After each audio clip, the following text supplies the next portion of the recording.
Jeremiah 16:12b. Ngunit higit na masama ang ginawa ninyo kaysa ginawa ng inyong mga ninuno.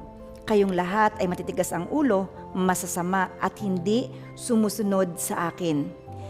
Ito po ang hinanakit ng Diyos sa tao.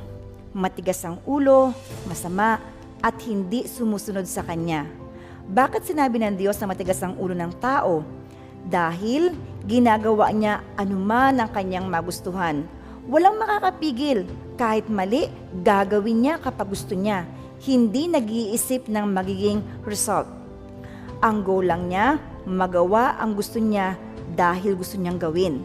Na ang tama, mag-isip muna at timbangin kung tama o mali ang gagawin.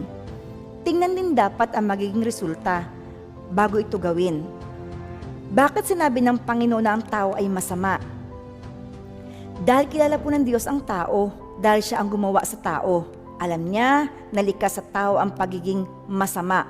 Kaya ipinapahayag ang mabuting balita para mapalitan ang kasamaan ng tao ng kabutihan. Kaya kailangang ipanganak na muli ang tao upang magkaroon siya ng pagbabago, upang mapalapit sa Diyos. Sabi po sa John 3:3, "Except a man be born again, he cannot see the kingdom of God." So, para makita natin ang kaharian ng Diyos, kailangan po nating ipanganak na muli. Bakit kailangan ipanganak na muli? Upang mabago ang ating buhay. Upang magkaroon ng kabanalan dahil ang ating Diyos ay banal. Masama ang tao, pero gumagawa ang Diyos ng paraan upang ang masama ay maging mabuti. At magiging mabuti po tayo kung gugustuhin po natin, kung magsisikap po tayo at susunod sa nais ng ating Panginoon. Ano po ang pangatlong hinanakit ng Diyos? Hindi ang tao sumusunod sa Kanya. At tama po ang Diyos.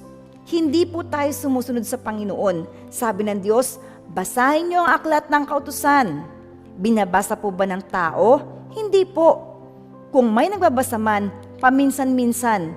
Sabi ng Diyos, huwag nating kakaligtaan. Ibig pong sabihin, lagi nating gawin. Sumusunod ba ang tao? Madalas po ay hindi. Bakit nais ng Diyos na sumunod sa Kanya ang tao? Upang tayo po ay mapabuti, maging maayos ang buhay. Ang taong sumusunod sa Diyos at sa Kanyang mga salita, Kanyang pinagpapala. Nais mo ba na pagpalain ka ng Diyos? Huwag matigas ang ulo. Gawin ang tama at sundin ang sinasabi ng Panginoon mula sa Kanyang mga salita.